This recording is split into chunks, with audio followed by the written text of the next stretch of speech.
Estou viajando por mundos atrás do amor verdadeiro. Amar te dá medo?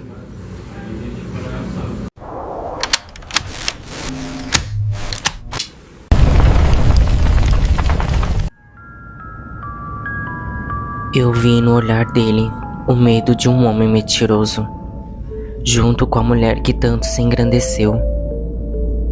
Tratava-se da mulher perfeita, a mulher que para ele era melhor que você.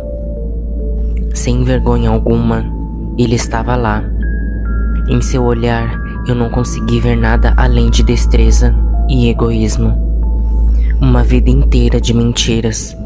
Por você naquele momento, eu o mataria por vingança.